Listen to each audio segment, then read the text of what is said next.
será básicamente cómo está distribuida la energía en los componentes de frecuencia de la señal. ¿Estamos claros? Y eso está asociado obviamente al espectro de la señal, porque el espectro son los componentes de frecuencia de la señal, ¿ok? Aquí lo que vamos a ver es cuánta energía tienen cada uno de esos componentes, cómo se distribuye la energía de la señal, ¿ok? Eso es importante porque básicamente la detección de señales es función de la energía. Así que a mí me interesa saber también, bueno, dónde está concentrada la mayor cantidad de energía de esa señal, porque es lo que lo va a representar. Por otro lado, también generalmente, bueno, las señales ya hemos visto pasan a través de filtros. Así que me interesa saber, bueno, cómo se afecta esa energía de esa señal. Porque los filtros normalmente cortan parte de los componentes de frecuencia de una señal, ¿ok? Entonces, si yo mantengo los componentes que contienen la mayor cantidad de energía, yo no habré perdido mucho y podré todavía seguir detectando la señal de interés. ¿Estamos claros? Entonces esa es básicamente la idea detrás de eso. Así que simplemente como definición de densidad no es más que la cantidad de energía por frecuencia o por unidad de frecuencia. ¿Estamos claros? La energía ya sabemos cómo calcularla. La energía yo la calculo si tengo la función de la señal, es una señal real, entonces bueno, simplemente la señal al cuadrado en el tiempo, eso ya lo habíamos discutido. Si la señal es compleja, entonces sería la magnitud al cuadrado de la señal, ¿estamos claros? Pero, como ya quedamos claros que hay dos dimensiones de interés para nosotros, hay muchas más dimensiones, pero para nosotros de interés las dimensiones son el tiempo y la frecuencia, entonces también debe ser cierto que sí, la energía es una propiedad de la señal, yo puedo calcular esa energía en este dominio o en este dominio, porque la misma señal tendrá la misma energía, ¿estamos claros? Así que entonces, desde el punto de vista de la frecuencia, esta integral vendría, o la energía vendría calculada por esto, ¿estamos claros? Es decir, la magnitud al cuadrado del espectro de la señal, porque el espectro de la señal es ella misma, es su representación. Así que entonces esto es en omega, si no usamos f, entonces este término no está, ¿ok? Uno sería la integral de los infinitos de infinito del espectro de magnitud en f de f, ¿estamos claros? Con frecuencia.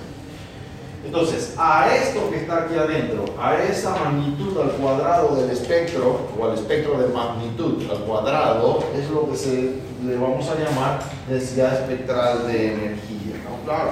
Así que estará dada en si es de potencia, en watts o en joules por hertz. Claro. Y eso es lo que me interesa. De forma tal que esta misma expresión la podemos reescribir así. No estamos haciendo nada distinto. Nada más para que entendamos que esa energía es función de la densidad. ¿Okay? Y eso se tiene sentido, ¿no? Eso usted ya lo sabe, de física o de química. Cuando usted tiene la densidad de un cuerpo y usted quiere tener el peso, por ejemplo, usted sabe cuántos kilogramos por centímetro cúbico. O sea, bueno, si tiene el volumen tendrá cuántos kilogramos hay. De igual forma, si yo conozco cuántos joules o cuántos watts por hertz tienen la distribución, bueno, el área bajo la curva me da toda la cantidad. Es eso lo que estoy haciendo simplemente, ¿estamos claros? Así que entonces, de esa manera, si tengo la densidad, puedo calcular la energía total, ¿ok? O la potencia total. Eso depende simplemente de la naturaleza de la señal. Cuando tengo una señal periódica, entonces, ya esto lo habíamos visto, ¿no? Ya el teorema de Parseval. Si yo tengo los componentes, porque la señal es periódica, y ella puede tener una representación en una serie discreta, entonces cada componente yo puedo calcular la energía total o la potencia total con la sumatoria del cuadrado de esos componentes, porque ellos son ortogonales entre sí, ¿no? Para un sistema periódico. Entonces esto ya nosotros lo habíamos discutido, eso ya lo habíamos visto. Y esto básicamente que está aquí es la densidad espectral de potencia, nada más que es discreta, porque la señal pues es periódica. En este caso estamos considerando una señal periódica. Y esta definición ya nosotros también ya la teníamos, que fue en el dominio del tiempo. ¿Estamos claros? Ahora, En el caso de una señal periódica, ya sabemos que la función va a ser, es una función real, par y no negativa de la frecuencia. ¿Estamos claros? Eso ya debemos quedar claro, porque nosotros vimos las características de ese espectro, ¿no? Es simétrico, positivo solamente, ¿ok? Y simplemente esa densidad está dada por esto, que es no es más que cada uno de estos coeficientes al cuadrado. Ya sabemos que es discreto, es por eso simplemente que para reescribir la densidad, entonces utilizamos el delta, que está para cada múltiplo entero de una frecuencia fundamental, porque estamos considerando una señal periódica. ¿Están claros? Es el espectro que ya nosotros habíamos calculado. ¿Ok? ¿Alguna pregunta hasta allí? ¿No claro con el concepto? ¿Sí?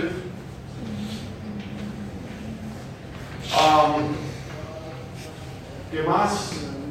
En términos generales, bueno, y si ya yo tengo la densidad de potencia, yo puedo calcular la potencia total. La potencia total no es más que la integral de la densidad. ¿No? Claro. Observe que como es simétrico, entonces yo puedo tener de menos infinito hasta infinito o 2 veces de 0 a infinito. Lo que es simétrico. Claro, entonces no tengo que integrar todo, puedo integrar nada más el lado positivo, pero entonces es 2 veces porque tengo que contemplar la contribución de ella. Eso ya lo habíamos visto cuando discutimos los espectros en función de la serie exponencial con los d sub n y la serie compacta c sub n, que un espectro solamente da para un lado, mientras que el otro espectro tiene los dos componentes de ambos lados. ¿Estamos claros? Pero la energía es la misma, la potencia, porque la señal es la misma y esos espectros representan exactamente lo mismo. ¿Estamos claros? Entonces eso ya también ya lo habíamos visto. Así que básicamente esa densidad no es más que ese espectro de magnitud al cuadrado. Esa es la densidad. ¿Ya? Y lo mismo entonces vamos a decir en términos más generales para cualquier señal. Es la magnitud del espectro que se obtiene de la transformada de Fourier de esa señal. Claro, y eso me da la densidad. Y a partir, si tengo la densidad, puedo conocer la energía total o la potencia total. ¿Estamos claros? Aquí hay una palabra importante o interesante, esto que está aquí. Normalmente lo que calculamos, que definimos nosotros como energía o potencia de una señal, ¿ah? Dependiendo de la naturaleza, realmente corresponde a una energía normalizada o una potencia normalizada. ¿Por qué el término es? Porque es como que describe el tamaño de la señal, no es como energía de energía. No, yo sí es la energía y es la potencia, pero asumiendo que hay un concepto importante eléctrico. Normalmente nosotros calculamos la potencia que se consume en algún punto, si pensamos en un circuito resistivo, ¿en función de qué? ¿O cómo se calcula? Si tengo una resistencia, ¿cuál es la potencia que se consume ahí? Y cuadrado R. Y cuadrado R o el voltaje. V cuadrado sobre R. Claro, pero miren que hay un factor. En este caso no hemos dicho nada, pero si usted ve esto o esto implica al cuadrado de una cantidad, que es la señal. Esa señal puede tener unidades de voltaje o corriente, ¿estamos claros? Pero entonces mire que no está la resistencia. Así que asumimos que esa resistencia vale 1 y por eso el término de normalizado. ¿Estamos claros? Con respecto a una carga unitaria. ¿Ok? ¿Como el resistor de shunt? ¿O no? No. No Una necesariamente. carga cualquiera unitaria, porque es que en la ecuación no aparece. Yo nada más tengo contemplada la integral de la magnitud al cuadrado de la señal. Si eso es un voltaje, bueno, pero me quedarían voltios cuadrados. Y eso no es energía ni es tampoco potencia. ¿No? Claro. Porque hace falta la parte de ohms, de la resistencia o la impedancia en términos generales. ¿No? Claro. Así que entonces ahí viene el concepto de ser normalizado. ¿Okay? Lo que significa que hay que tener cuidado, porque a veces sí puedo considerar yo una carga sobre la que estoy aplicando una señal, y entonces la potencia sobre esa carga hay que considerar el valor de la resistencia. ¿Estamos claros? ¿Ok? A la cuestión del cálculo. O sea, que muchas veces tengo aplicada esa señal a una carga. Así que la potencia consumida o lo que sea, hay que contemplar no solamente la energía o la potencia que hemos puesto de la señal, sino en la carga. O sea que no Así se que hay que normaliza. incluir la carga. ¿Estamos claros? Habría que multiplicar, si es voltios, habría que multiplicarla, habría que dividirla entre la resistencia. Si la señal está medida en amperios, entonces habría que multiplicarla por la resistencia para obtener realmente la potencia o la energía en ese punto. ¿Estamos claros? Esta ecuación que está aquí solo es válida entonces para señales periódicas, obviamente, pues de potencia. Un asunto importante, cuando la señal no es periódica, entonces hay que contemplar algunos cambios o pensar en alguna otra cosa. Uno, si no es periódica, no voy a tener una serie que la defina totalmente, ¿estamos claros? Y si es no periódica de potencia, entonces el problema es que va a tener energía infinita y por lo tanto no va a tener una transformada. Así que si no tengo la transformada no podría medir la densidad, como la estamos haciendo, porque no existe esa función. Entonces, lo que hacemos básicamente es utilizar el concepto del límite para contemplar ese asunto. Básicamente vemos a la señal que no es periódica como si fuese una señal truncada. Si fuese periódica, pero la trunqué y nada más veo eso. ¿Estamos claros? Así que entonces considero a esa señal truncada dentro de un intervalo de menos t medio a t medio, luego hago que ese t vaya al infinito. ¿Estamos claros? Es simplemente un mecanismo matemático para poder hacer un cálculo, ¿okay? Tener una idea del valor de esa densidad. De esa forma, esa función truncada, o que la miro como si fuese truncada, resulta ser una señal ahora de energía. Y por lo tanto tiene una transformada. Y entonces ya puedo calcular la densidad como la magnitud al cuadrado de esa transformada. ¿Estamos claros? Entonces esa es básicamente la idea de lo que hacemos para cuando las señales pues, no son periódicas. ¿Ok? No son periódicas. La densidad era la magnitud del espectro. Es la magnitud al cuadrado del espectro. O es el espectro de magnitud al cuadrado, como quieras verlo, ¿no? Claro, el espectro en términos generales es complejo, pero si pienso en el espectro de magnitud, bueno, nada más es ese, entonces sería ese al cuadrado, ¿ok? Ajá. O sea, cuando la señal no es periódica, se agarra una sección y se comienza a expandir hasta el infinito. Sí, puedo contemplar la potencia o la energía de esa señal no periódica en algún espacio o verla toda como si fuese un tramo particular.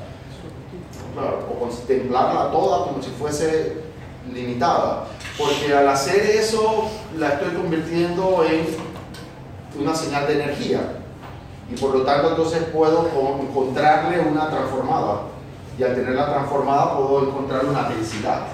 No, claro, si tengo la densidad puedo calcular entonces la potencia ahora sí. Pero ese límite al infinito dice como que se jala de los extremos.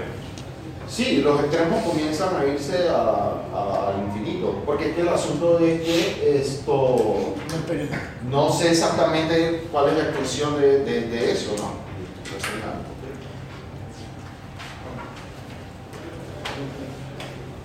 Ahora, casi nunca nos aparecen esos casos porque los cursos que usamos o las señales que trabajamos normalmente son señales de energía y por lo tanto aparece una transformada.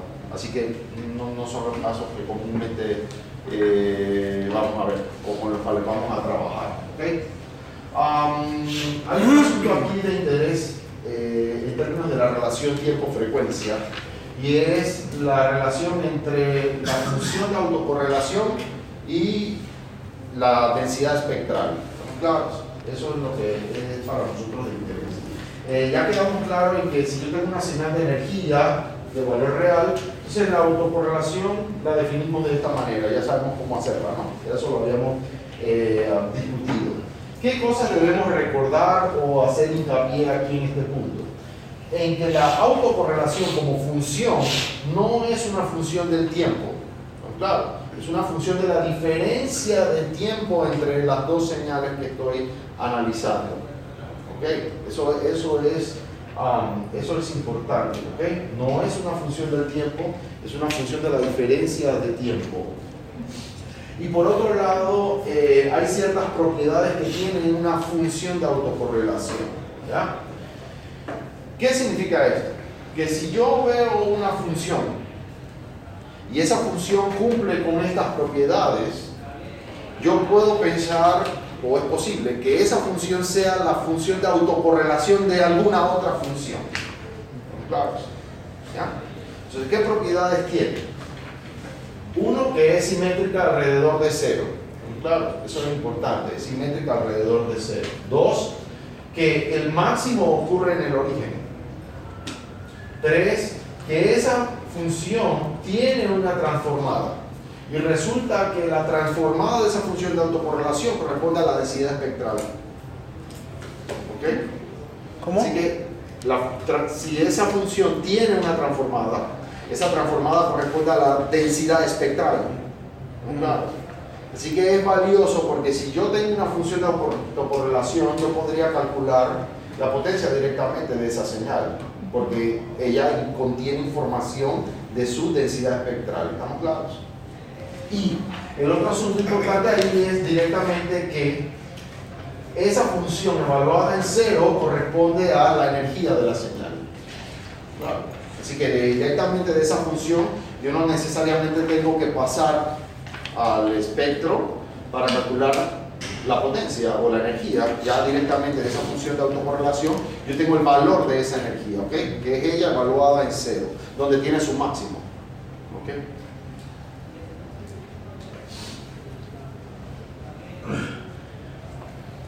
Básicamente basta con que estas tres propiedades se cumplan para una función cualquiera, para que esa función pueda ser la función de autocorrelación de una señal particular de energía. ¿Estamos claros?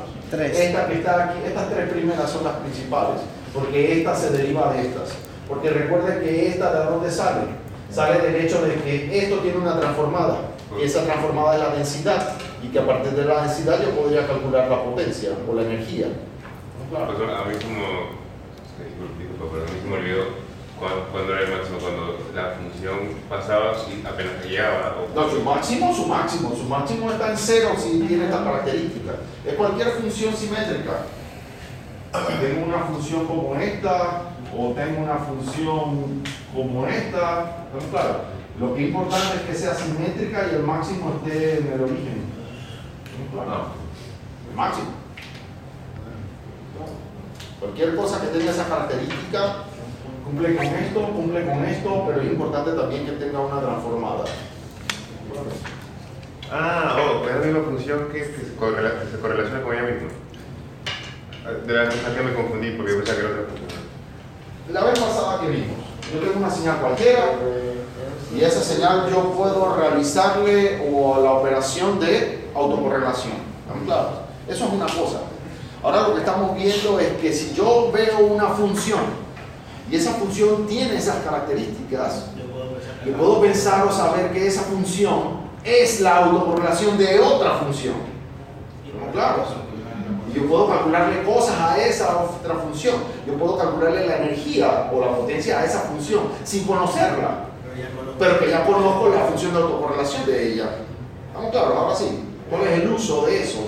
Porque muchas veces lo que yo puedo captar de una señal o lo que yo puedo obtener en un analizador de espectro, por ejemplo, no es la señal per se, sino tal vez su función de autocorrelación, lo que yo vea, o su densidad espectral. ¿Estamos claros? Pero a partir de eso yo tengo información de la función original, de la señal original. ¿Ok? Es eso, para eso es que sirve. ¿Okay? Profe, Ajá. una pregunta. Usted mencionó que o sea, si se le puede sacar la transformada de... Sí, si existe si tiene una transformada. Sí, si tiene una transformada de Fourier, entonces podríamos tener la densidad espectral. Esa transformada es la densidad espectral de potencia o de energía de la señal. Eso es lo que le iba a preguntar. Entonces, esa densidad espectral, ¿cómo yo sé si es de potencia o si es de energía? Depende de la señal, la naturaleza de la señal. Depende de la naturaleza del señal. Porque es que las relaciones son las mismas, básicamente. ¿Estamos claros? Son las mismas. Esto que está aquí es la definición entonces de la autocorrelación de una señal de potencia. Mire que es la misma, nada más que incluye, bueno, esto, ¿no? El límite, porque está normalizado. Si la señal es periódica, este límite no nos interesa. Y simplemente se calcula directamente de esta manera. ¿Okay? Y las propiedades siguen siendo la misma. Claro.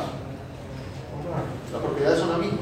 Es decir, que es simétrica, tiene su máximo en cero, tiene una transformada que corresponde a una densidad espectral. Nada más que en este caso, como las señales de potencia, bueno, la densidad de potencia. Si la señal fuese de energía, la densidad de energía. Y si es de potencia, lo que yo puedo calcular es la potencia a partir de evaluar la autocorrelación en el origen. ¿Ok? Y cero. ¿Okay? Eso es lo que es importante. Pero son las mismas propiedades. ¿Okay? Son las mismas propiedades. Ahora, volvemos a lo mismo. Cuando yo tengo una señal real, físicamente, medida en un equipo de comunicaciones, son señales de energía. Porque no tienen duraciones infinitas. Claro. Así que son señales de energía. Nada más que trabajamos también con las de potencia porque matemáticamente pues, también son fáciles de calcular y de evaluar. ¿Okay? Funciones periódicas y cosas como esa. ¿Okay? Vamos a entrar aquí a un término, vamos a expandir un poco el concepto que ya habíamos discutido de ancho de banda. Ya habíamos visto el ancho de banda. ¿El ancho de banda qué es? ¿Alguien? Intervalo de frecuencia. Ok, intervalo de frecuencia que contiene la señal, o que existe la señal. ¿Okay? ¿Y el ancho de banda dónde se mide? ¿Cómo se mide? ¿En qué parte del espectro? Solamente para frecuencias positivas. Claro, solamente para frecuencias positivas. ¿Okay? Entonces, vamos a ver aquí el ancho de banda de una función en particular, que es la función rectangular. ¿Okay? Tengo una función rectangular en el tiempo escrita de esta manera. ¿Ya? Esa función rectangular ya sabemos entonces que se extiende de menos tau medios a tau medios. ¿Ok? Y que esa función tiene una transformada, o su espectro tiene forma de sin. Recuerden que sin que está definido como el seno de pi x entre pi x. ¿Ok? Se puede escribir de esta manera.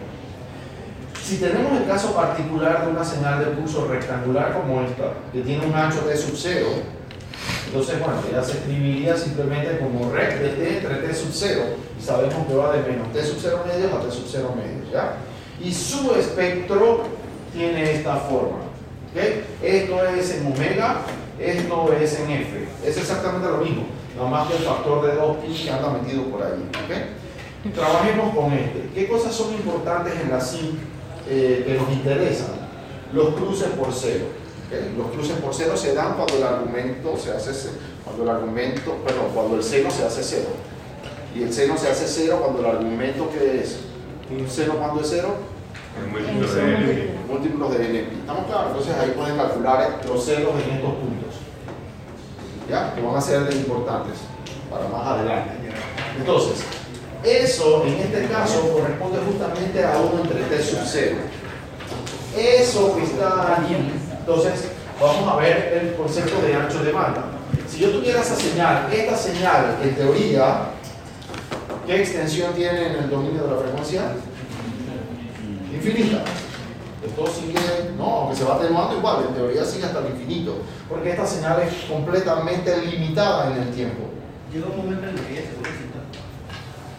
Sí, puede volverse asintótica hacia cero, pero sigue existiendo.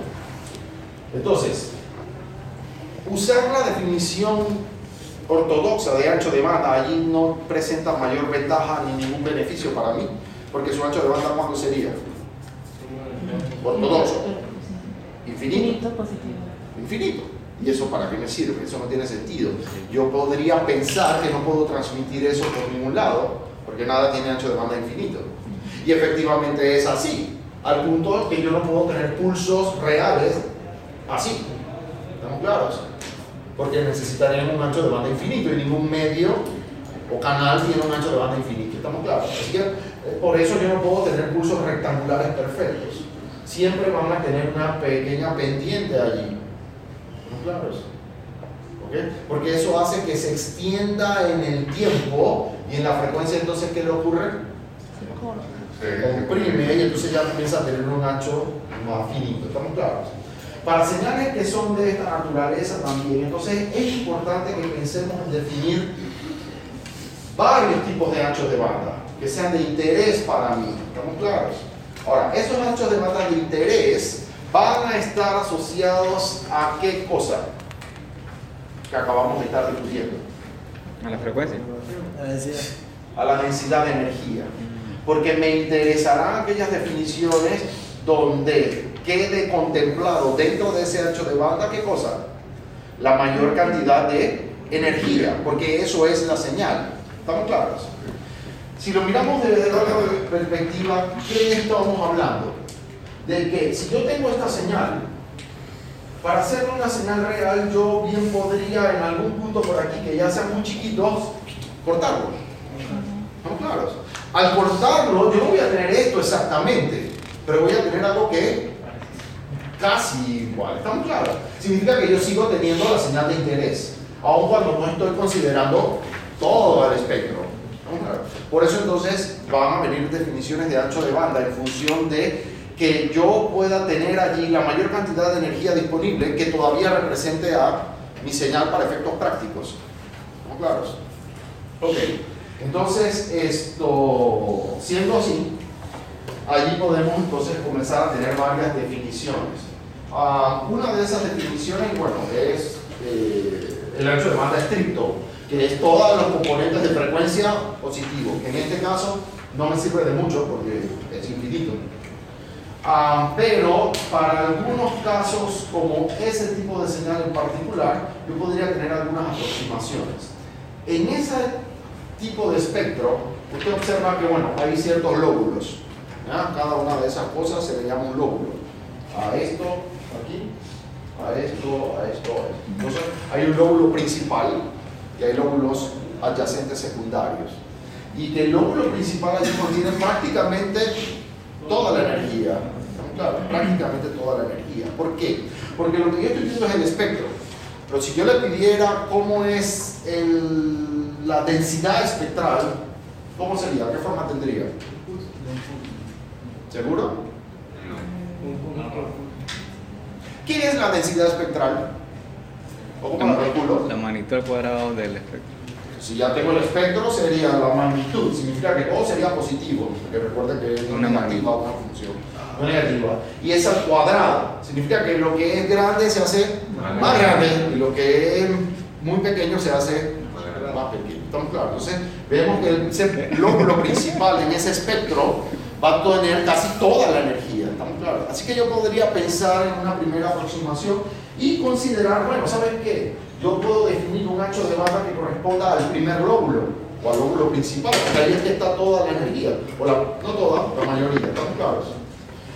Como ese lóbulo o de esa función en particular, de eso no lo vamos a encontrar en una función real, pero no una buena aproximación, llega a cero, entonces yo puedo contemplar o considerar un ancho de banda que se llama de cruce por cero. ¿Están claros? Entonces es donde la función cruza o llega a cero por primera instancia. ¿Están claros? Así que yo podría definir ese ancho de banda. Ese ancho de banda sería esto, ¿no? Que es el primer cero. O del primer nulo. ¿Estamos claros? También es lo mismo. De igual forma yo podría considerar de un segundo nulo o de un tercer nulo. Claro. Y por eso es que es importante que le hace un momento saber calcular dónde llega a cero esa función en particular. ¿Ok? Muy bien. Y en ese caso observe que, bueno, el primer nulo es un de sub cero y directamente eso está asociado al ancho del pulso. Entonces, y eso ya lo vimos de un ejemplo anterior que espero que haya terminado de hacer. Cuando ese ancho de ese pulso se hace más angosto, ese espectro se expande. ¿No? Claro. Y ahí se ve claramente. Esto de sub cero es el ancho de ese pulso. Y esto es el inverso de eso. Así que si hago el pulso más ancho, esto es más grande, pero esto es más pequeño. ¿Claro? Y el espectro entonces se achica. Y si hago lo contrario, pues sucede lo contrario. ¿Ok? ¿Estamos claros todo el mundo? Ok. Eso por lo pronto. Después vamos a ver, ya hoy vimos otras definiciones, porque como ves puede ser esto. Ahora, aquí hay algo importante también para ese tipo de señal en particular. Esta señal, así como está,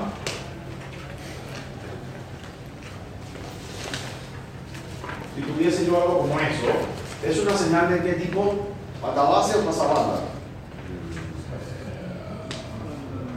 Banda base. No, claro, la frecuencia baja y las frecuencias naturales de ella. Si esa señal por alguna razón, yo puedo lograr que se desplace a otra frecuencia y yo tengo esto ahora, ¿estamos claros? ¿Alguna otra frecuencia? ¿Qué tipo de señal es? Pasabanda. ¿Claro? A ver, pasabanda.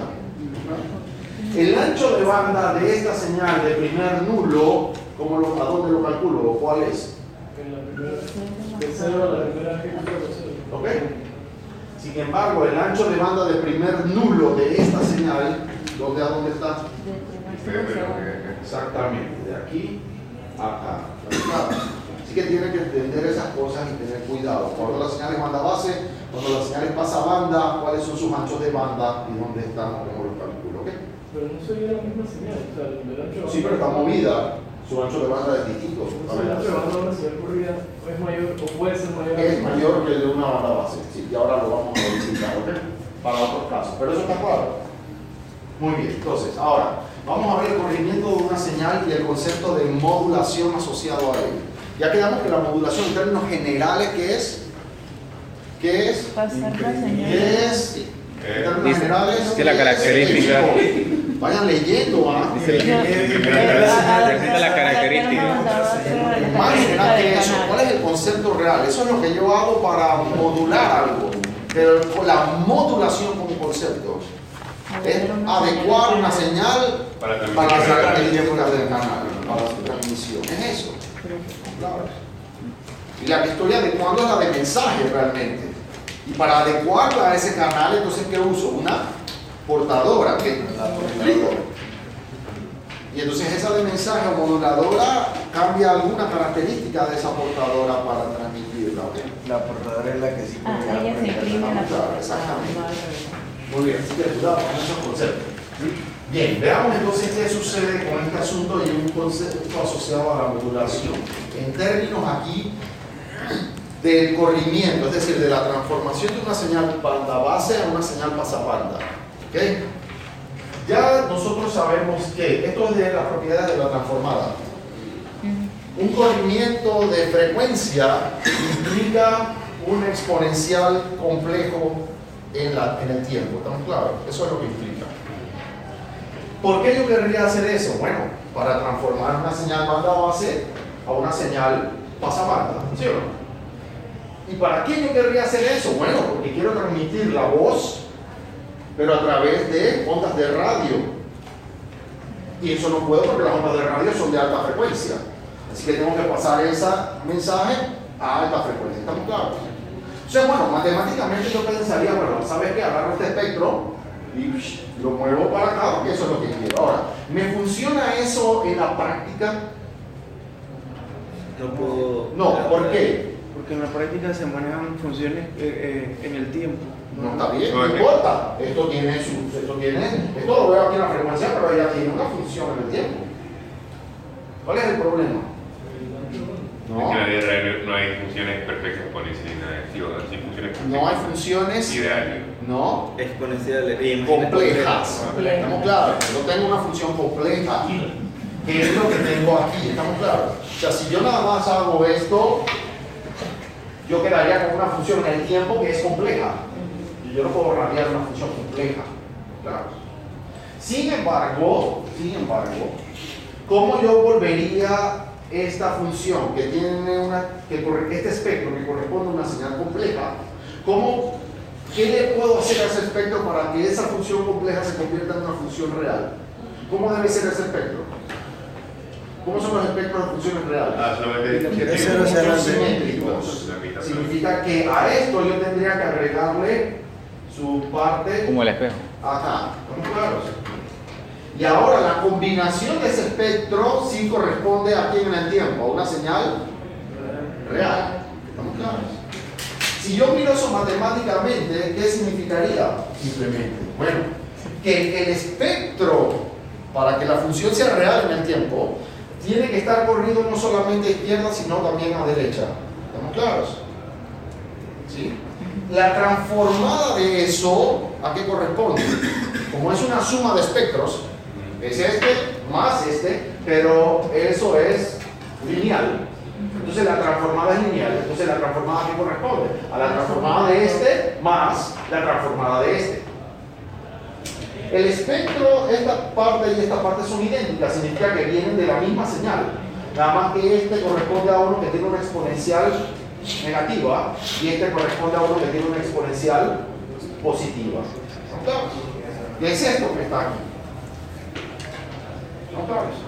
Y si yo me quedo mirando un poco determinadamente eso, ¿en qué o cómo lo puedo reescribir? Como un coseno. Como un coseno. Que puede tiene un ser que factor común y aquí que me queda un medio de e a la j menos e a la menos j, y eso es un coseno. Entonces allí ya obtengo una forma práctica de cómo poder implementar ese tipo de operación. Porque lo que me va a quedar allá es una señal en el tiempo que responde a esta cosa que está aquí. Claro, bueno, ya vemos, yo le puse C. Claro. El primer día que hace tiempo, lo que escribió. Claro. ¿Qué está haciendo esto? Simplemente tomando una señal banda base S de T y ahora convirtiéndola en una señal pasabanda real. Claro, eso es lo que estoy haciendo. Si yo miro más detenidamente eso ahora, claramente esta es mi señal de información y esta es mi portadora y esta es la señal modulada. ¿Y qué está modificando la moduladora de la portadora? ¿Qué parámetro está modificando? También la energía. Le está cambiando la frecuencia a la portadora. La amplitud está cambiando. Sí, simplemente la frecuencia sigue siendo omega C. La amplitud se está cambiando. Por eso es que a este modulación le vamos a llamar simplemente modulación de amplitud analógica. Porque esta señal es analógica. Simplemente por eso. Si esta señal fuera digital, le llamaríamos a esa modulación de amplitud digital, que le llamamos simplemente ASK. Y si no, pues va a ser un tipo, y ahora vemos eso después con cuidado, un tipo de AM, de modulación de amplitud. ¿Estamos claros? O sea, ¿qué es lo que logro en el fondo? Poder transmitir esta señal banda base en otra frecuencia. 1250. Claro. Y ahí debemos observar cosas interesantes o importantes de este proceso. Una es lo que mencionabas, que el ancho de banda resultante de la modulada resulta ahora que es el doble de la de banda base. Claro. Pero esta señal es esa misma, nada más que trasladada. ¿Estamos claros? ¿Alguna pregunta? En antes, usted dijo que esa era la señal portadora. Ese coseno. Sí, ¿Cómo se sí, ve la portadora? Porque esta señal banda, este espectro banda base se ha trasladado a esa frecuencia. Y mira que es el espectro de ella, yo no lo he alterado. Significa que la portadora es simplemente un coseno, porque el espectro de un coseno es ¿qué? Un impulso. O sea que la de arriba sería, la banda base sería la moduladora. Y este es la modulada. Y abajo la portadora. Y esta es la modulada. No, esto no es la portadora. No, la esta es portadora. la modulada, Claro. la resultante. Claro. Recuerda una cosa, el producto en el tiempo, ¿a qué corresponde? A la convolución en la frecuencia, así que sería el espectro de esta señal convolucionado ¿con quién? Con el espectro del coseno. Y el espectro del coseno aquí es igual a un medio de un delta de F más FC más un mes más el delta de F menos FC. ¿Estamos claros? ¿Sí? Entonces, esto, cuando yo hago la convolución, y ahí vemos con una cosa importante también, que debe haber hecho ya. La convolución de cualquier señal con un impulso, ¿a qué es igual? Usualmente, pues porque el impulso se evalúa ahí en lugar de. El impulso en Entonces, el resultado, ¿a qué es igual? un impulso propagador de la magnitud. ¿Seguro?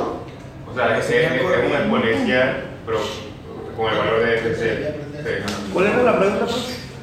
Siempre. Si yo tengo una señal, ¿cuál es el resultado de la convolución de esa señal con un impulso? Ah, la misma señal, pero con centro en el impulso. Exactamente. Es la misma señal con centro en el impulso. ¿Estamos claros? No, una señal modulada. Esto es otra cosa. O la pregunta viene a otro lado. ¿Estamos claros? Todo el mundo, y si no está claro y no lo entiende, hágalo. Hágalo como hacemos las convoluciones. O sea, agarre una señal como esta si quiere, agarre un impulso. ¿Estamos claros? Y háganle la convolución. ¿Qué es la convolución? Invertir esto y traerlo desde el infinito hasta infinito y ver cuando interacciona con el impulso. Cada vez que interacciona con el impulso, ¿el resultado cuál es? El valor del impulso por la... Evaluado, es la función evaluada en ese punto. Claro. Pero a medida que ella va pasando, es ella misma. Nada más que va a quedar entonces centrada ahí. ¿Estamos claros? Por eso aquí, usted ve que el resultado cuál es. Es el espectro trasladado a donde existen los impulsos de ese coseno. Y los impulsos donde existen, en menos FC y en más FC. ¿Estamos claros?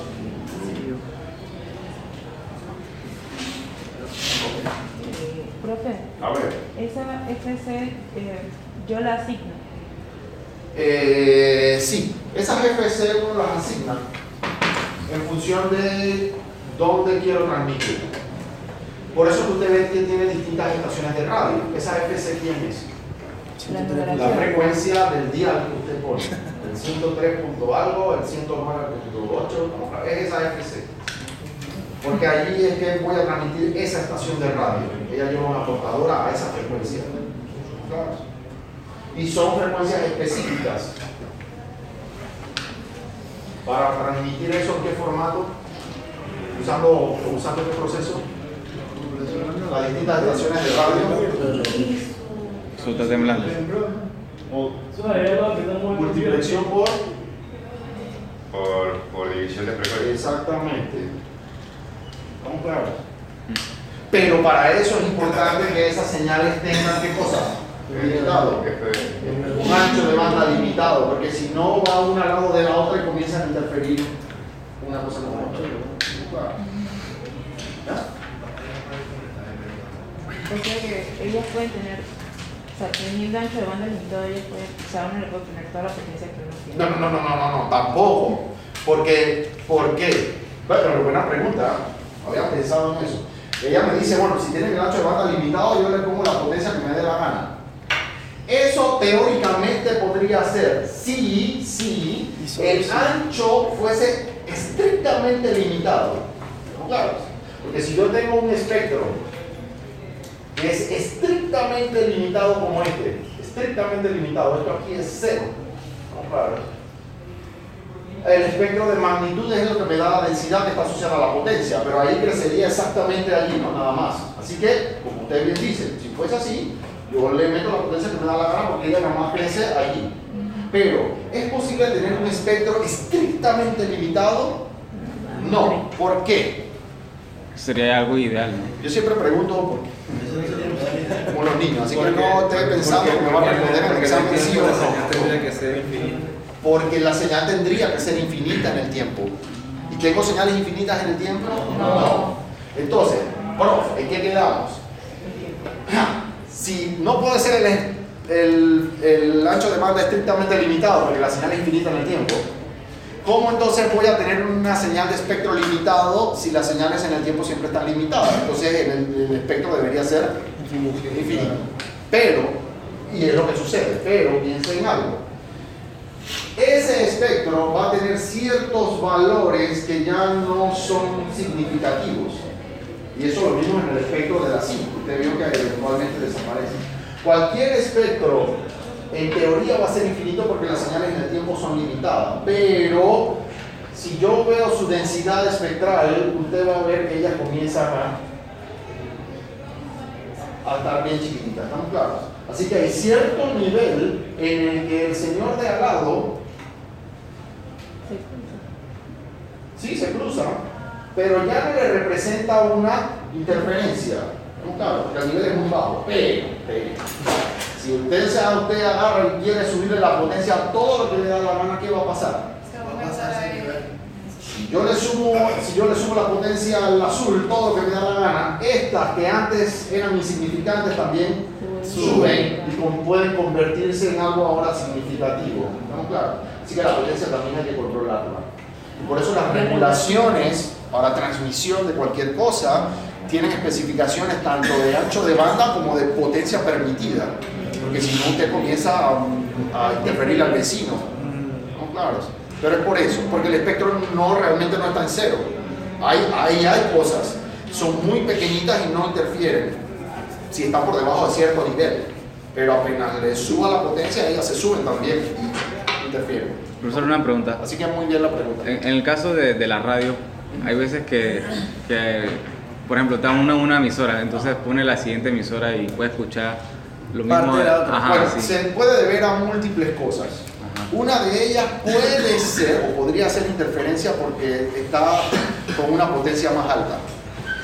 Para eso el ente regulador, que en este caso es la SEP, hace un monitoreo constante de las potencias y demás de las estaciones.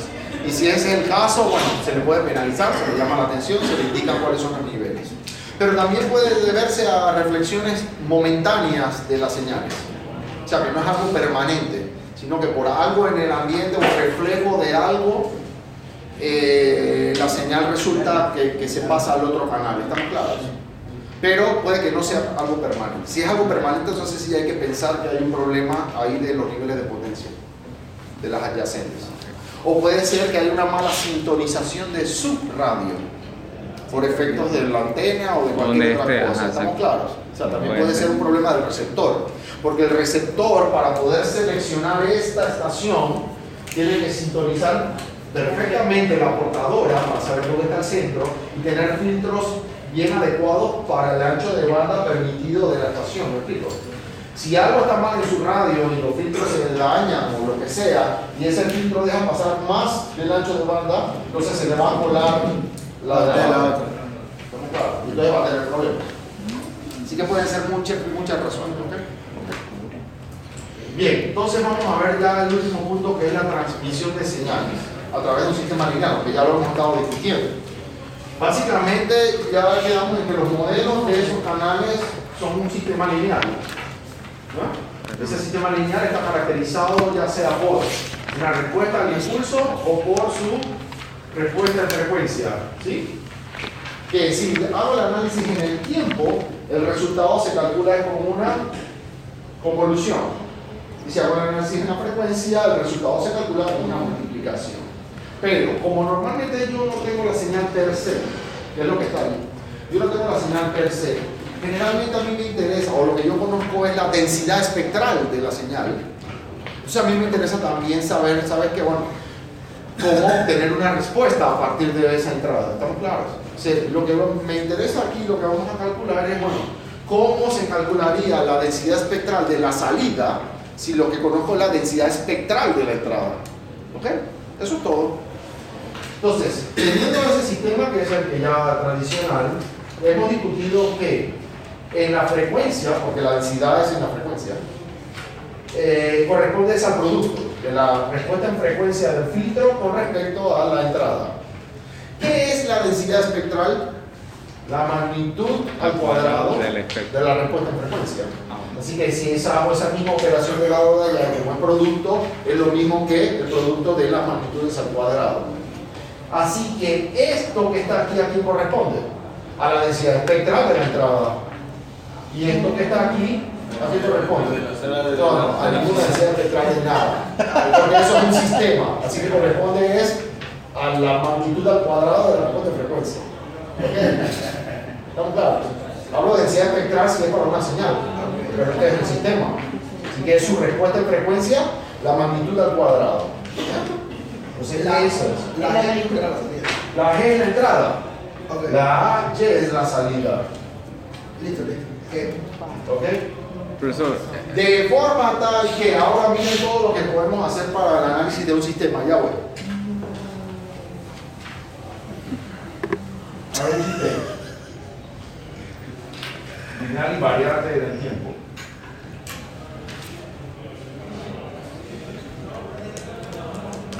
Ya tenemos en el tiempo. Esto en el tiempo lo caracterizamos por qué cosa? Por una respuesta al impulso. Sabemos entonces que la salida está dada por quién? Por la convolución ajá, eso mismo le iba a preguntar. Por de ahí. esas respuestas. De la entrada y la respuesta. En la frecuencia, esto está caracterizado por quién? Por una respuesta en frecuencia. Claro. Así que la salida, ¿a qué cómo se calcula? Es una multiplicación. Como el producto. Ujú. Pero ahora también podemos calcular, si lo que yo conozco es la densidad espectral, entonces yo puedo calcular la densidad espectral de la salida. ¿Cómo? Con la densidad espectral de la entrada por la respuesta en frecuencia al cuadrado del sistema. ¿No, claro? ¿Y por qué esto es importante? Porque generalmente, ok, me interesa la señal, puede ser, pero también me interesa qué cosa, o la potencia o la energía. Y ya yo sé que la puedo calcular de aquí, como la integral de esa cosa. ¿Ok? O la sumatoria, si es discreto. Si es un sistema digital, discreto. ¿No, claro? Y podría calcular la potencia o la energía, bueno, de cualquiera de esas cosas. O con la densidad, o con la respuesta de frecuencia, o con el tiempo, o con lo que usted le dé la gana. ¿Estamos claros? O sea, ahora tenemos todas esas posibles cosas. ¿Ok? E inclusive, perdón, si tengo su densidad espectral, su transformada corresponde a quién? A la autocorrelación de esa función.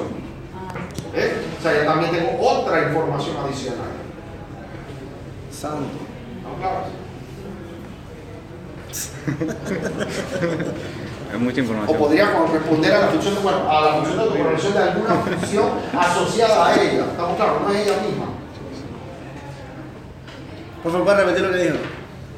Si yo tengo una densidad espectral y ella tiene una transformada inversa, eso correspondería, como vimos hace un momento, a una función de autocorrelación que está asociada a esa función.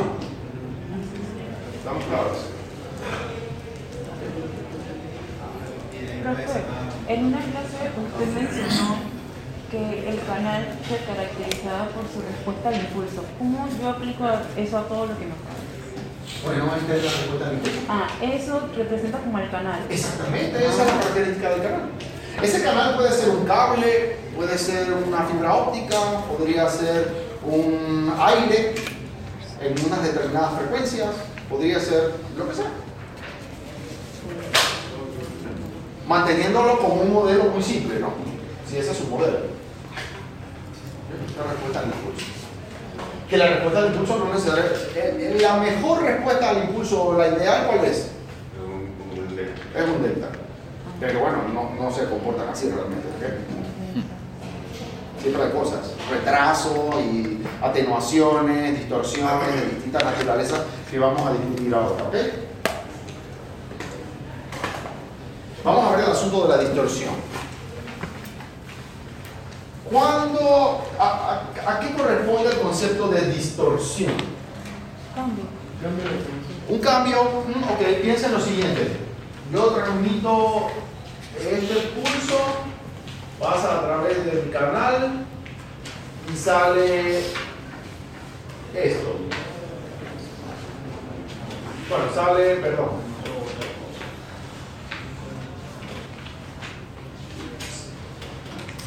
O sea, se le añade algo que ya no es la misma. Sale esto. ¿Se ha distorsionado? Sí. No, bueno, sí. Se ha corrido. No, solamente Ok, está desplazado, pero eso lo distorsiona. ¿Qué más ha sucedido? Se atenuó, La amplitud. pero eso lo distorsiona. ¿Usted no lo reconoce todavía? La distorsión sale cuando hay Cuando hay una distorsión, Cuando cambia la cuando hay un forma. cambio realmente de él, ¿estamos claros? Cuando hay un cambio en él, ¿estamos claros? Significa que en los retrasos y las atenuaciones o amplificaciones no hay distorsión. Porque si eso fuese una distorsión, entonces habría algo en nuestro concepto del amplificador que está equivocado. Porque ¿para qué yo quiero un amplificador? Simplemente para, pero sin distorsionarlo. Porque si me distorsiona el asunto ya no me sirve. Es como un cambio de expectativa. Ahora sí, estamos claros. Significa que cualquier cosa que produzca eso nada más, es decir, un retraso y una atenuación, una amplificación, No son distorsiones. no es una distorsión. Entonces sería una transmisión sin distorsión. Desde el punto de vista de la frecuencia, ¿eso en qué se traduce? En que la magnitud prácticamente es la misma, nada más que tal vez con un factor, puede ser de atenuación o de amplificación. Y ese retraso, ¿cómo se traduce en la frecuencia? Que a ti corresponde a un cambio de fase. ¿Estamos claros? Significa que si yo para un sistema, mi salida corresponde a una respuesta donde la amplitud, la forma no cambia, la respuesta en frecuencia del espectro no cambia en amplitud, no cambia en forma, nada más que hay un cambio de amplitudes y hay un cambio en la fase, pero es un cambio lineal de la fase en función de esa frecuencia. Entonces tendrá un sistema sin distorsión, lo que nos lleva a la conclusión de que de cómo debe ser el canal, qué características tiene que tener un canal para que no produzca distorsión. Significa que su respuesta de magnitud en frecuencia debe ser constante, porque él va a proporcionar entonces un cambio constante a todas las partes espectrales de esto. ¿Estamos claros? A todas se van a ver afectadas proporcionalmente, ¿no? Porque apenas usted cambia unas más y otras menos, ahí sí se distorsiona la cosa, porque ya es otra señal. ¿Claro? ¿Okay? Más o menos. Piensen en lo siguiente.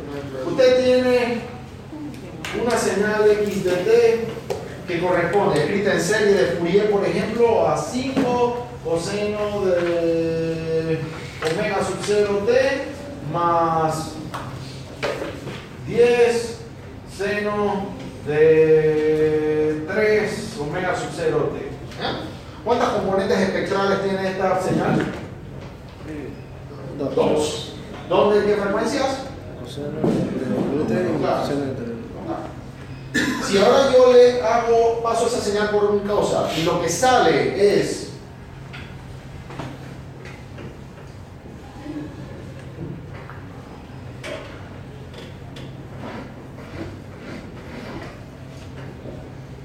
¿es la misma señal o no? Sí. Nada más que Cambia amplitud. porque esto se afectó por igual. Significa que la respuesta en frecuencia del sistema está con una amplitud constante, porque las componentes de frecuencia de la señal todas las está afectando por igual. Por eso es que un filtro ideal, pasabajas por ejemplo, ¿qué forma tiene su respuesta en frecuencia? Lo que nos lleva a otra cosa que ya hemos discutido, pero para que vean que todo está relacionado.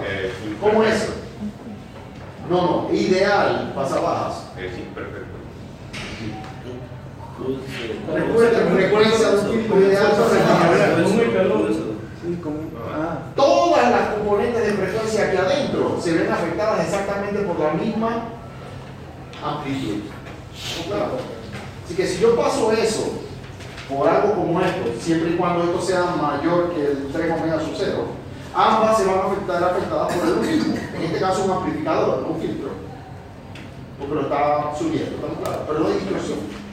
Lo mismo sucede si hay un cambio en la fase de esta cosa, siempre y cuando sea un cambio de fase lineal. Sin embargo, si yo paso esta cosa por algo y el resultado es esto, ¿es otra señal? Sí, es otra señal, totalmente. y podemos ver que la respuesta de esta cosa es una cosa como esto tal vez. Porque alguna componente de frecuencia la aumentó y la otra la dejó igual, o la pudo haber reducido. Pero esta señal que está aquí ya no es ella, es otra cosa. Sus componentes de Fourier son distintos, sus coeficientes son diferentes. Ahora sí, ahora sí. ¿Ahora sí entienden? Sí. Muy bien. ¿Estamos claros todos? Muy bien. Significa entonces que si yo no quiero tener distorsión, el canal debe tener esta respuesta en frecuencia. Es decir, magnitud constante y fase lineal con respecto a la frecuencia. ¿Estamos claros? ¿Eso qué produce? Simplemente en el tiempo va a producir un retraso y posiblemente un cambio en la amplitud. Es decir, algo como esto. Eso es una transmisión sin distorsión. ¿Estamos claros? Y en la frecuencia, bueno, eso que está allí. ¿Ok? Cualquier respuesta de este canal que no tenga esa característica va a producir algún tipo de distorsión. ¿Ok? ¿Qué distorsiones vamos a encontrar? O que tradicionalmente discutimos. Bueno, antes de ir allá, el asunto volvemos sobre la respuesta de filtros ideales. Nada más para hacer una acotación aquí, ¿ok? El filtro ideal ya lo hemos discutido, yo les mostré todos los tipos de filtro. Básicamente todos tienen forma de rect.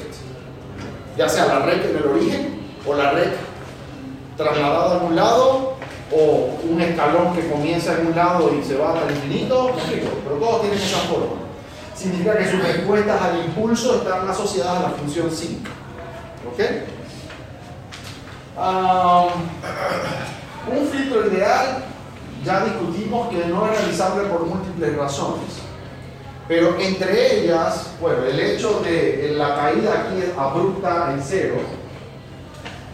Y el hecho también de que si yo tengo una respuesta como esta, ahora vamos al tiempo, yo no puedo tener un filtro cuya respuesta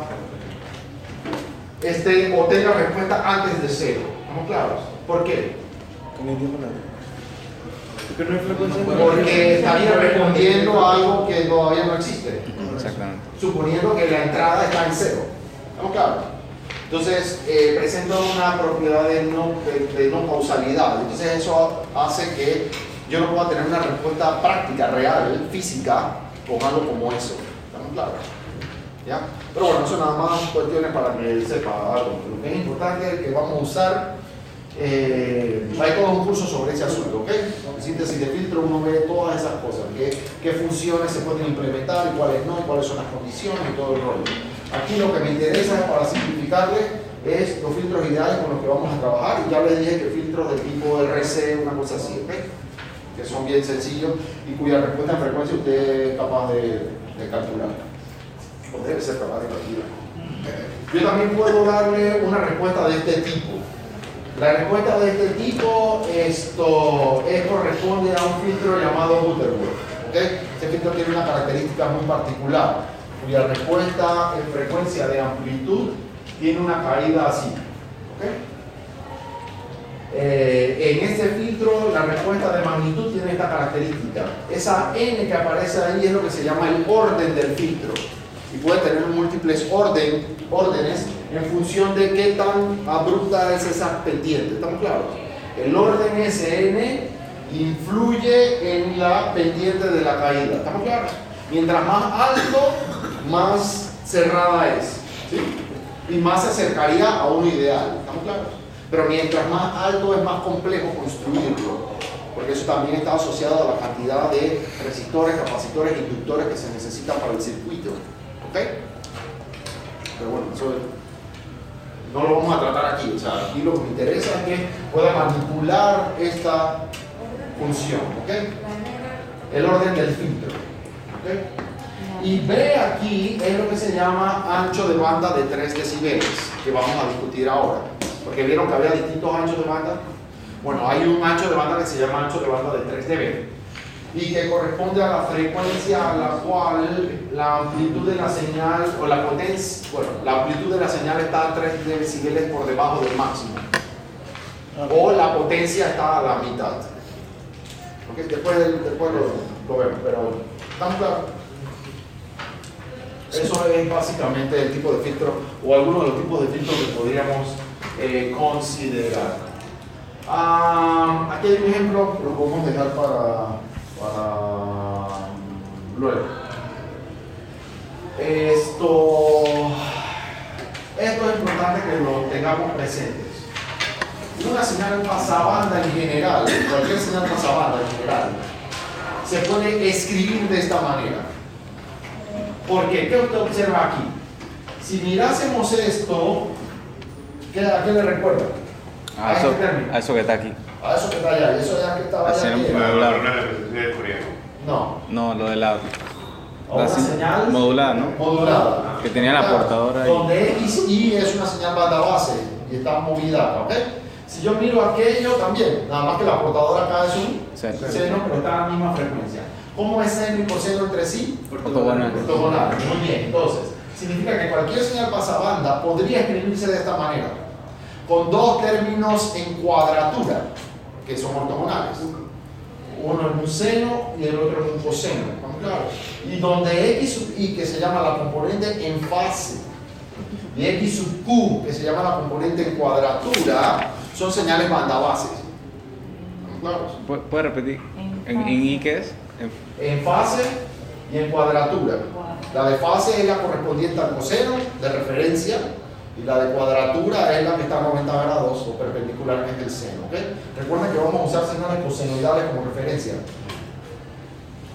Significa también que esa señal se puede reescribir de esta manera, donde tengo una llamada envolvente, que es la amplitud variable de la señal, y una fase. Claro, también se puede reescribir así, por una identidad trigonométrica simplemente. Claro, si usted busca por ahí el coseno de la suma de dos ángulos, le va a dar no sé qué cosa del coseno menos no sé qué cosa del seno. ¿Estamos claros?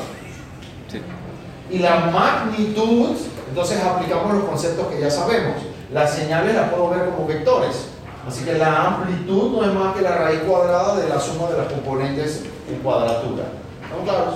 Así que estas son dos formas de escribir cualquier señal pasabanda en función de señales banda base. ¿Ok? Donde entonces, si está en esta forma, ya saben las componentes, si está en esta forma, ya saben cómo encontrar las componentes de cuadratura. ¿Ok? No importa cómo esté dado. Eso es importante porque muchas veces, en lugar de trabajar con la señal pasabanda, trabajamos con la señal banda base equivalente. ¿Estamos claros? Y hay algunos otros aspectos en que eso puede ser de interés, ¿ya? Para más adelante. Vamos a introducir aquí también este concepto que vamos a usar más adelante, y es que existe lo que se llama una señal analítica. Esa señal analítica corresponde a esto: a mi señal de interés, que es la con la que yo estoy trabajando realmente, y una transformada de esa señal imaginaria.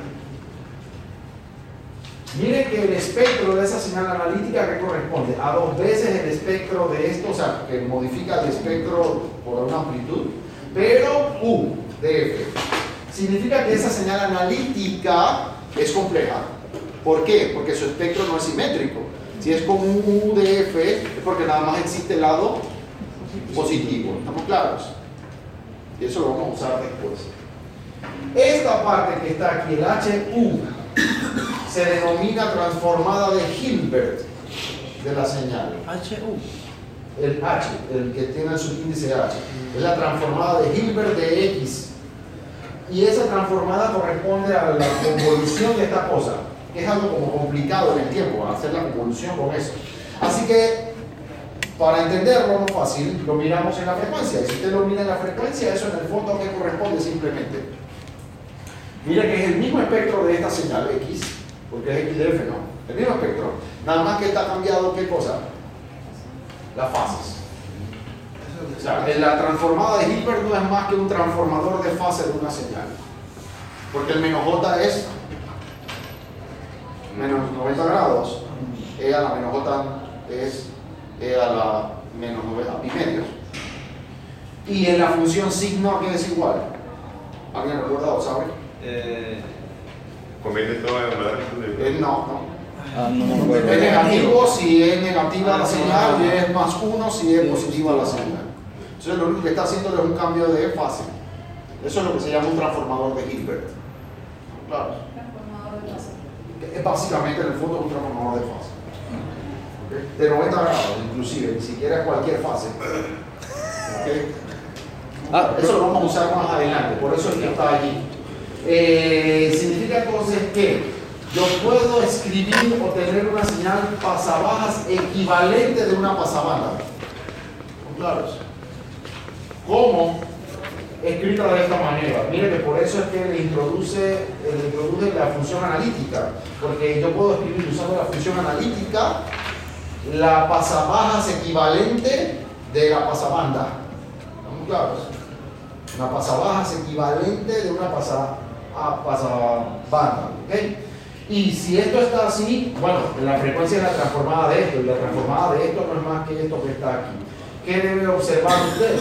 Que esa pasabajas equivalente es una señal compleja y que corresponde o tiene incluido la transformada de la función analítica movida para un solo lado. ¿Estamos claros? Y que corresponde a esto que está acá. ¿Dónde surgiría eso, por ejemplo? En el caso que vimos hace un momento, nada más que en la dirección contraria. Si yo tuviese esta señal, la roja, olvídese del azul, la roja, esa es una señal pasabanda. Yo puedo obtener una señal banda base equivalente de ella, pero si yo nada más estoy corriendo a un lado, o esa sola, entonces la de acá es una señal compleja. ¿Estamos claros? Y para eso me sirven cuestiones de análisis, ¿ok?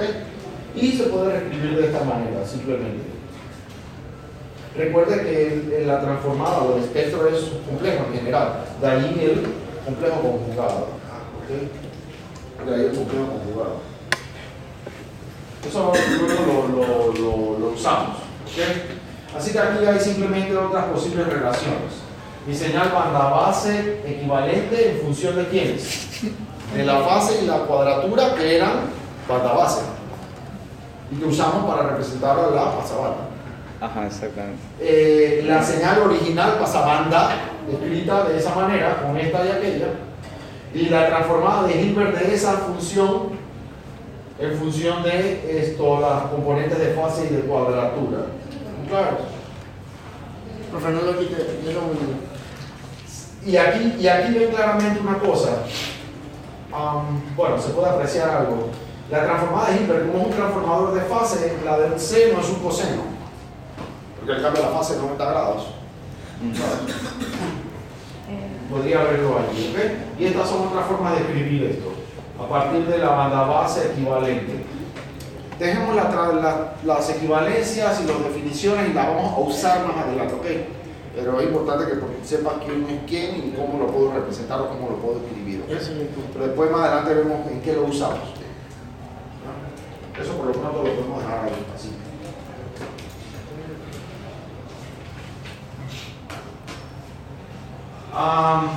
Y bueno, ya para cerrar no vamos a ver esto, volvamos al ejemplo anterior. Ahí tienen un ejemplo de algo que ya hemos estado discutiendo. Hagan pues. Dice, tengo este sistema, suponga que tengo una señal cuya densidad espectral de potencia está dada por esta es la señal de entrada. ¿Ok? Miren que es la densidad de G. Estamos usando como símbolo de densidad espectral S mayúscula. Y el subíndice de la función G, ¿no? Y obviamente es una función de la frecuencia. Y esa es la función de densidad espectral. Ahora, la aplico un filtro pasabajas RC y le pido determinar la densidad de la salida y la potencia normalizada por medio de la salida. Vamos, calcule rapidito. No se ría, pero no ser seria. Se ría, pero no ser seria. La densidad es 2 sobre 1 sobre 4 pi más f cuadrado. Así. ¿Ok? Y le aplico un filtro RC.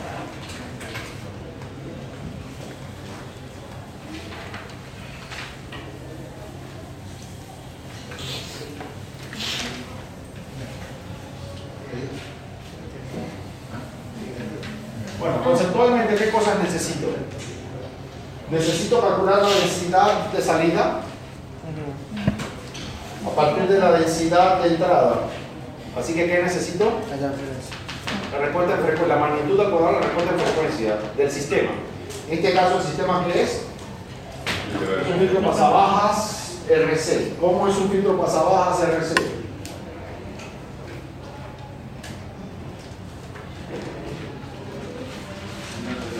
Una resistencia y un capacitor hacia abajo. Ok, una resistencia, un capacitor, ¿ok? Rápidamente puedo verlo, ¿no? Hago un análisis asintótico, es decir, a frecuencias muy bajas, ¿esto cómo se comporta? Así usted ve la salida, usted ve la entrada. Las frecuencias muy altas, ¿esto cómo se comporta? Entonces usted ve que es prácticamente cero la salida. Así que tiene la característica de un pasa-baja, ¿no? A baja frecuencia la deja pasar, a alta frecuencia la atenúa. Claro. Así usted puede determinar rápidamente el comportamiento de cualquier función, haciendo un análisis asintótico. ¿Okay? Pero bueno, calcule, esto es su R, esto es C. ¿Cómo calculo la respuesta en frecuencia de esa cosa? Ya eso sí usted lo sabe de circuitos. ¿Cómo hacía?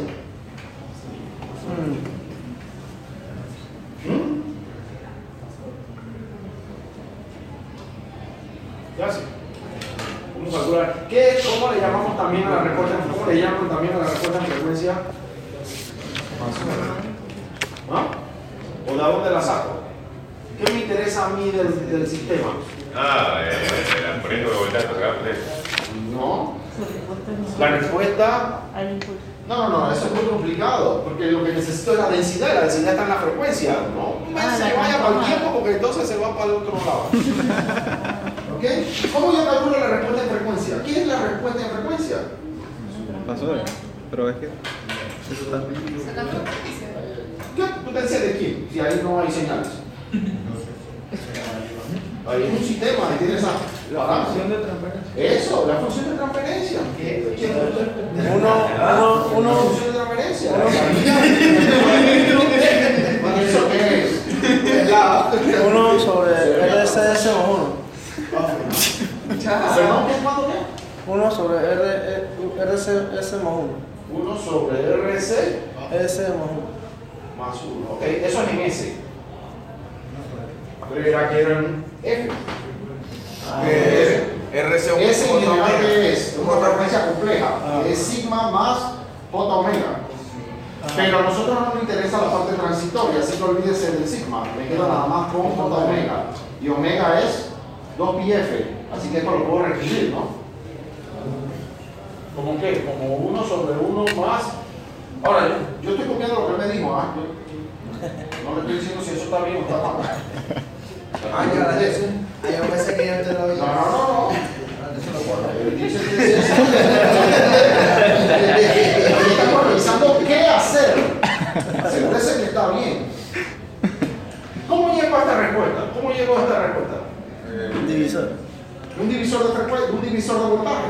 Porque me interesa el voltaje de salida, el voltaje de entrada. Esto en el dominio de S, ¿a qué equivale? R. ¿Y a este? Uno sobre CS. SS. Entonces, bueno, es un divisor de voltaje. El voltaje de salida, el voltaje de entrada, ¿qué es igual? Al elemento que me interesa a mí entre la suma de los otros elementos. Eso es circuito, ¿ah? Y entonces esto qué es igual a 1 sobre RCS más 1.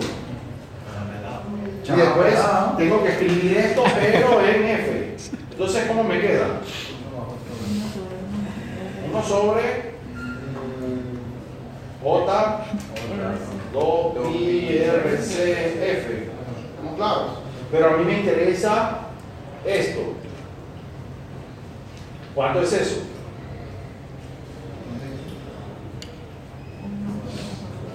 a las otras se va. Ah, Más 4.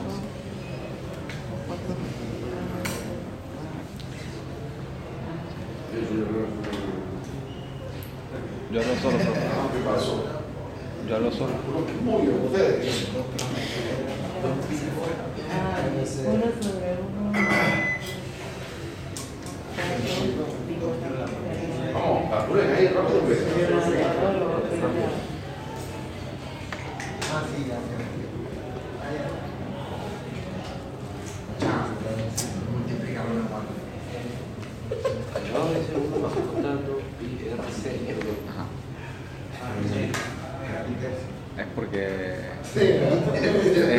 pi. Entonces ya. Omega es 2pi. ¿Cuánto? Raíz cuadrada de...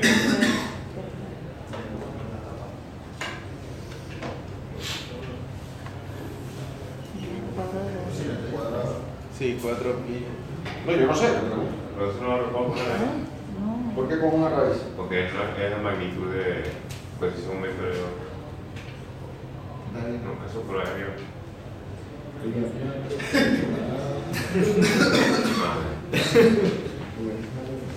Eso no es negativo. J cuadrado no es menos 1. Puede ser negativo, ¿esto qué es? Ah, ya. Ve, o sea, hay cosas que usted debe saber para saber si lo que está diciéndome o encontrando tiene sentido o no. No puede ser negativo porque es una magnitud. Y para concha está al cuadrado. Así que un número negativo al cuadrado da. ¿Ve? Y no puede tener la raíz esa porque está al cuadrado. ¿Ok? Muy bien, entonces, ¿cuánto le dio? ¿Cuánto le dio? 1 sobre 1 más 4pi J por RC por F. ¿Pero por qué J? Si es una magnitud. Ah, la J se va así. Sí, bueno. 4 Es un número complejo, ¿sí o no? Y yo quiero la magnitud. ¿Qué número le va a dar? ¿Real o complejo o imaginario? ¿Real? Así que no puede haber J por ahí ni nada de eso. Entonces, hey, eso es quinto grado, ¿ah? Si yo tengo un número que está escrito así, ¿cómo le calculo la magnitud a esto? De la magnitud que no. Es para los dos lados. En general, la magnitud del de arriba y la magnitud del de abajo. Significa que si tengo esto, usted hace la magnitud del de arriba y la magnitud del de abajo. Está mal. ¿Qué procedimiento normalmente se hace en términos generales? Hay que multiplicar por la... Se multiplica Y divide por el mismo conjugado. el conjugado de quién? De abajo. El denominador. Claro, entonces tiene que hacer eso en general. Ahora, cuando arriba es 1, entonces puedo calcular como 1 entre la magnitud de lo que está abajo. Pero en general eso sale de ese procedimiento. ¿Cómo es que se llama de eso? multiplicar esto por el complejo conjugado del denominador. ¿Qué racionalización? Ese es el nombre. Vamos a ver. Eso no es nuevo. Yo no voy por la vida aprendiendo cosas que, bueno, para algo debe servir. No porque sí.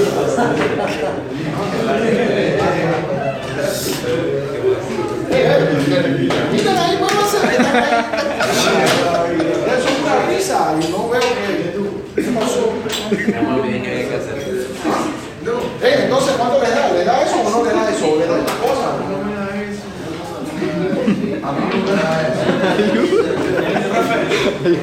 Y ese ni siquiera es el problema.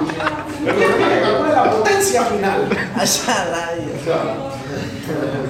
¿Estamos claros? Entonces, vamos. Ya cerró el cuaderno y todo. Ya ya el cerebro está que no da más. Bueno, termina su rollo.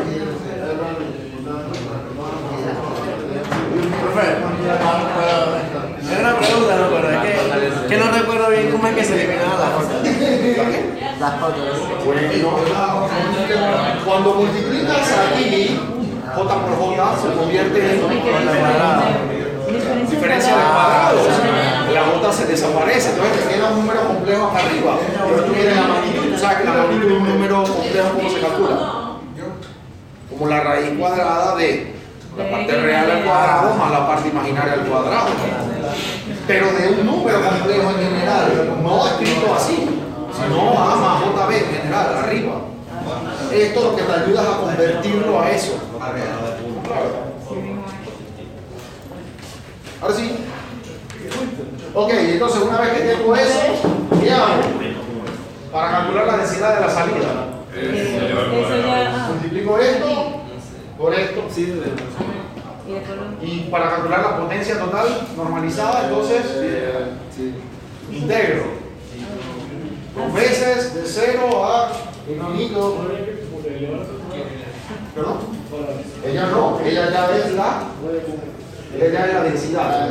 Esa no es la respuesta en frecuencia, ella ya es la densidad de esa función G. Ah, ok. Ya ella es la densidad. Profe, ahí la RZ no queda cuadrado. ¿Quién cuándo qué? El RC no va a RZ también queda cuadrado. Ah, ¿ves? RC igual a Sí.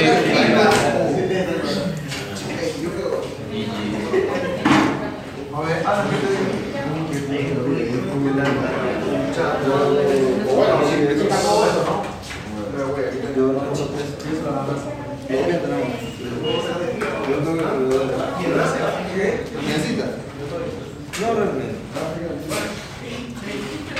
Pero cuando le ponen como quiera, a ver qué tanto le da cuando lo ponga. Y el 4 de son 4, ¿no? Ah, pero ahora lo saqué y todo lo puse al cuadrado. Todavía sigue con la Eso pide. La potencia. Ahora que lo